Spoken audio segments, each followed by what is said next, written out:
Hey everyone, it's Mikki here. You're listening to Mini Mikkipedia on a Monday. And this Monday, I want to chat about alcohol. And unfortunately, I am not really putting a positive spin on it, I suppose. Equally though, I'm actually just talking about myself and my own personal habits and some changes I've made, albeit I will say from the outset, I'm not promising that this is a forever thing for me. This is just something I'm doing right now with respect to the frequency with which I'm drinking, but also, I guess, my reasons why. And a lot of people have asked, and I've talked a little bit about it, and it's actually no big deal, but me making a podcast about it will make it seem like a big deal.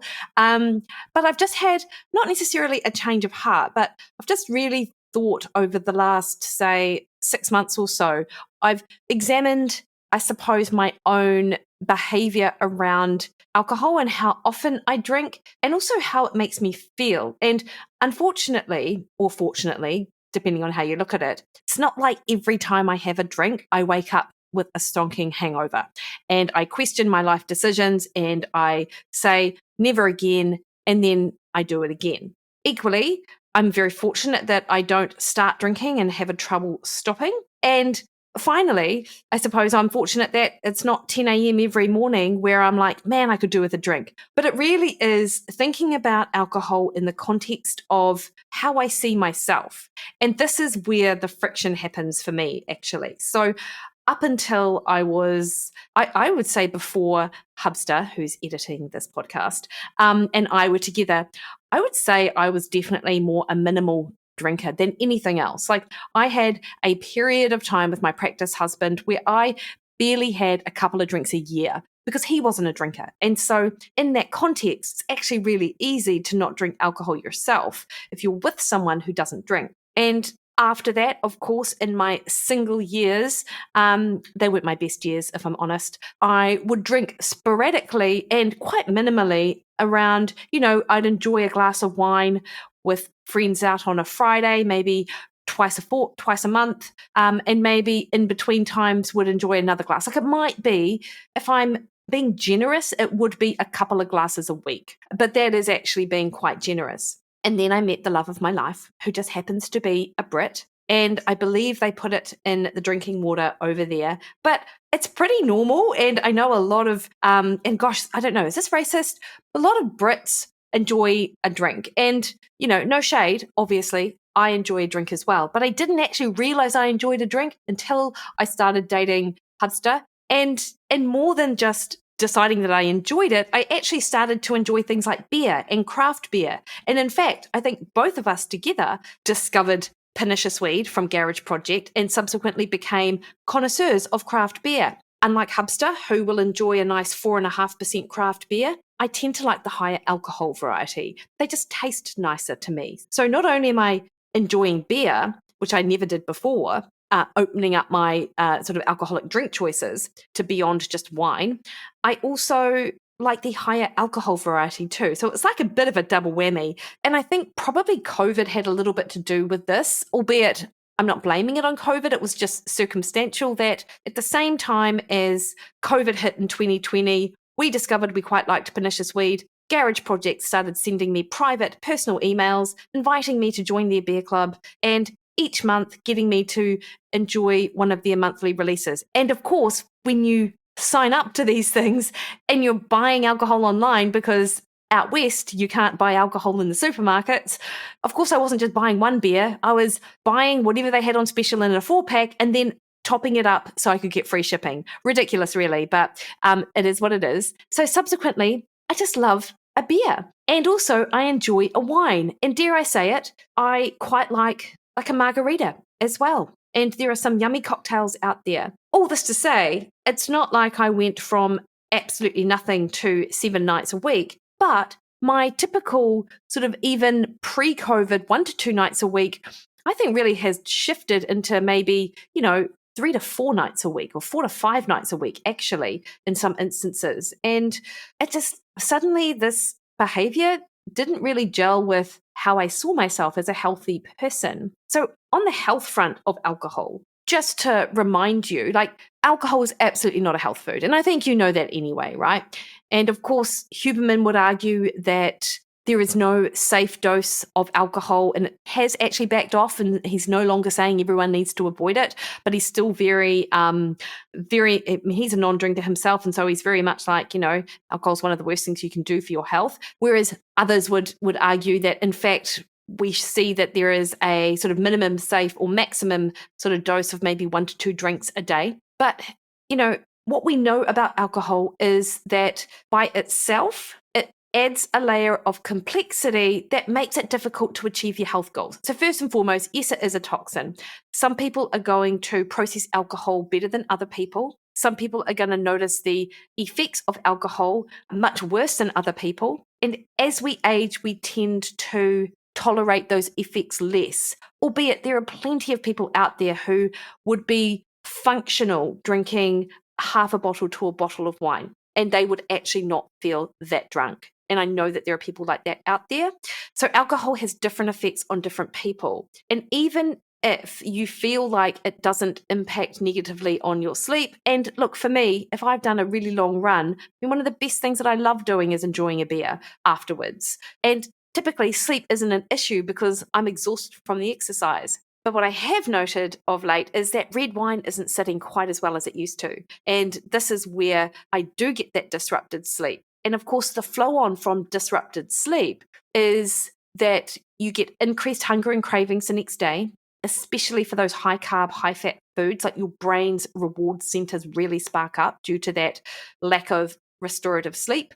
You have reduced insulin sensitivity. So again, this is playing into sort of unstable blood sugar. You get changes in your brain chemistry that lowers your motivation and does make it hard to follow through on healthy behaviors like exercise or food prep. And it can put you in a pretty low mood, actually. And that can take a couple of days for that sort of cloud to lift. In addition to that, of course, alcohol contains calories, of which you can offset if you are trying to improve your body composition, etc. There are ways with which you track alcohol, which allows you to account for the calories and still meet your body composition goals. But if you did that too often, it would definitely impact, because it's always opportunity cost when it comes to food, right? Like when you're having something, you've got to choose between that and something else, which may be better for you. Because we process alcohol first and foremost, foods that we eat with alcohol are more likely to be stored. And if you think about those usual things like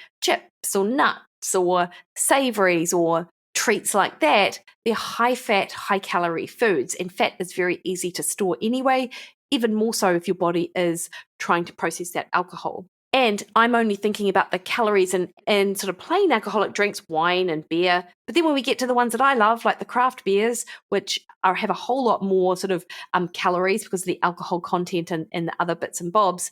And then, of course, cocktails, which might have sugared mixes. I mean, these are clearly going to compromise your body composition goals if you do that all of the time. The one last thing to mention about alcohol is that it does lower inhibition as well, which means that we may go in thinking, I'm just going to enjoy a glass of wine. I'm just going to avoid that chip bowl or whatever else. I've got that piece of pizza. I'll have dinner when I get home. Suddenly, all bets are off and you're half a pizza deep and you're half a bottle of wine deep. And you just think, stuff it, I'll worry about this the next day. So there are a lot of reasons why you do want to moderate and consider your alcohol consumption. And I think I would fall into a lot of the traps that I've just sort of described, albeit I've never really had an issue with motivating myself to exercise. If anything, it's the other way around.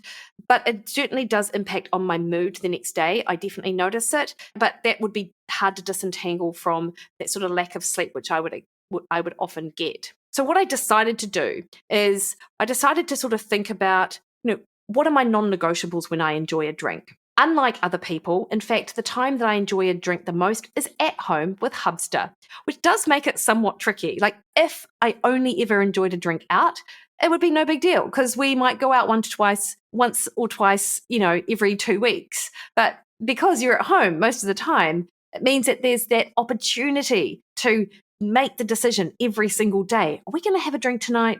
So I had to think about what is my non-negotiable sort of space where I really enjoy a drink and when can I give or take it? I can absolutely give or take it if I'm doing work drinks or meeting up with colleagues or meeting up with a wider bunch of friends. Like, it doesn't have the same element of enjoyment for me because I don't need alcohol to necessarily enjoy that time, I suppose. Not that I need alcohol to enjoy time with Hubster, but it sort of reflects something different there. Like, it's a nice space where we get to disconnect from work and think about just our lives and do all the fun things that you do when you're a couple. So there's that element there. But also within that time, when is my non-negotiable drink? Like, when is my witching hour where I just really love a drink? And when are the times where it doesn't really, I could give or take? And for me, it is absolutely that pre-dinner drink. It is that half a glass of wine that you have before a meal or half a beer that gives you that little buzz in your head that you can sort of feel immediately in your legs, and you almost feel that stress dissipating or that anticipation dissipating, because anticipation is a big thing. I look forward to a drink, and you're like, here I am, I've arrived. It's arrived. So it is absolutely that pre-dinner drink. Whereas with dinner, I mean, I enjoy it with, say, a red wine with a nice steak, but a couple of sips is fine. In fact, if it was a choice, I would always go pre-dinner rather than with dinner. After dinner, honestly, not at all bothered. I just want a cup of tea and a piece of chocolate. So for me, that non-negotiable drink is pre-dinner. What is your non-negotiable drink? So if you were making these decisions to help you make better overall decisions around alcohol, think about that non-negotiable drink for you. And decide with intent as well. So something else which has really helped me is that I decided I'm only going to drink 3 nights a week. And it doesn't matter what nights of the week they are, but these are the nights that I'm enjoying a drink. And so what Hubster and I have been doing is just sort of deciding around the start of the week, what nights are we enjoying a drink? And what nights are we not? So both of us can manage our expectations around it. So I don't expect that we're going to open a bottle of wine, and he doesn't either. And of course, it doesn't mean that if he comes home and he's like, I really feel like a glass of wine, doesn't mean he's not going to do that, but it just means that there's no obligation or pressure from him because I haven't already made clear from the outset that I'm not having some. Of course, if I said, yeah, me too, it would be delightful. But he's absolutely cool with the fact that I'm like, I'm having a kombucha rather than a wine. So there's no guilt. I'm not sort of guilting him for having one, and he's not guilting me for not. Also with that though, by pre-deciding what nights am I going to want to have a drink, I'm not having to make the decision every single night or fall into a decision just because and then regret it. So, if someone just spontaneously invited me out for a drink and it was a night that I wasn't going to have a drink, then actually probably I would just go and have non-alcoholic beer. No big deal. But had this spontaneous drink invite occurred and I hadn't already made the decision that I was going to enjoy a drink on Friday, Sunday, and Monday, and this just happened to be a Thursday, then I would probably drink on Thursday, but then also my brain would expect a drink on those other 3 nights as well. So make the decision at the start of the week and then just sort of stick to it. So you're not having to waste energy and time thinking about it on those other nights of the week. And I think that decision fatigue is the thing that really makes it more difficult. And also, if you're vulnerable to having your mind change due to the pressure from other people, then it's really good to sort of have a plan in place and back yourself to stick to it. And I think that expectation management of yourself and those around you, I think that's another critical one as well. There's far less likely to be any social pressure if everyone sort of knows the deal. And you would hope that there wouldn't be social pressures these days, but I know that that's not what happens because I hear from literally hundreds of people who talk to me about their alcohol-related conversations. Now, to also be practical about it, make sure you're hydrated before you start drinking. And also, think about the place of alcohol for you as well. And clearly, all of these things I'm sharing with you relate to me and how I want to approach alcohol in relation to my life and everything like that. So not all of this stuff is going to be true for you. So if you are leaning on alcohol as a crutch, as a stress management, a coping mechanism, then obviously there are other things that you need to sort out to enable you to sort of release, I guess, that expectation that alcohol is the thing that is going to help with stress management. And maybe for you, it's going to the gym after work to sort of skip that witching hour when you would otherwise have a beer to wind down after work. Or it's going for a walk around the block, or it's having something, and I do this, having something else there. So you can come home and you can pour something into a wine glass or a beer glass that isn't beer or wine or alcohol containing, could be, a non-alcoholic version, and enjoy that instead. And here's the best bit for me. I think now I'm drinking less. I'm just enjoying it more. And I think I'm enjoying it more because I'm no longer questioning my identity when I enjoy a drink. And I will, of course, say that this is me in real life. If I'm on holiday, if we are over in Europe, for example, which would be amazing, wouldn't it? Then it's not that all bets are off, but these are the sort of like the real life rules, if you like, that I'm not going to be stringent on in a different scenario or setting necessarily. I'm not saying I'm not, but I'm not going to deprive myself because I only drink 3 nights a week. It's more about what you feel comfortable with in the time. And life happens, holidays happen, how you act in that situation happens. And hey, last time we were away, I absolutely enjoyed a drink almost every night that Hubster and I were together. Maybe next holiday I go away, that's not going to be part of the thing that I enjoy. But if it is, then that's okay as well, because it is what you do most of the time that actually makes a difference. And I really lean into that delayed gratification when it comes to enjoying a drink nowadays. And I just know that, yeah, sure, it would be nice to enjoy one on a Thursday night, but actually I'm okay waiting until Friday and then really enjoying it then. And for what it's worth, you don't have to only enjoy alcohol on the weekend, or you don't have to drink 3 nights. If you said you drink 3 nights, you can just drink 2 nights, but at least you've got some guardrails up so you know how you're approaching situations. Because also what I do know is that despite the fact that I only enjoy a drink mostly before dinner, it doesn't mean I don't have one with dinner, and it doesn't mean that the pours that I end up pouring from the wine bottle are actually standard drinks as well. So by eliminating these extra sort of days, then it just absolutely cuts back what I've been doing. And the last practical thing I want to mention is just make sure you're hydrated. So many of us go into an alcoholic drink being thirsty and drinking it super quickly, not really enjoying it, and then moving on to our next one even more quickly. So if you can make sure you're fully hydrated during the day, then that also helps cut down on how much you drink. And actually the final point, which I notice this in myself, I notice it in clients, if you're too low on carbs, your alcohol cravings do increase as well. Of course, there are some people who love to run a low carb diet. I am one of those people. Like, I definitely eat less carbs than a lot of other people. Albeit of late, over the last few months, I've lifted my carb consumption in almost every meal. And I think this is also helping me make these other decisions around alcohol. So I find that super interesting too. Anyway, so this was my thought process. This is how I'm sort of approaching it and what I think about it. I don't know, you might find it interesting, you might not, but alcohol's a real deal that we do have to consider. And you often hear that it isn't what we're drinking, it's how we're drinking. And I think particularly people of our age, we've come through that university scene of heavily drinking in university. Although, to be fair, I did more drinking probably when I was 14 or 15.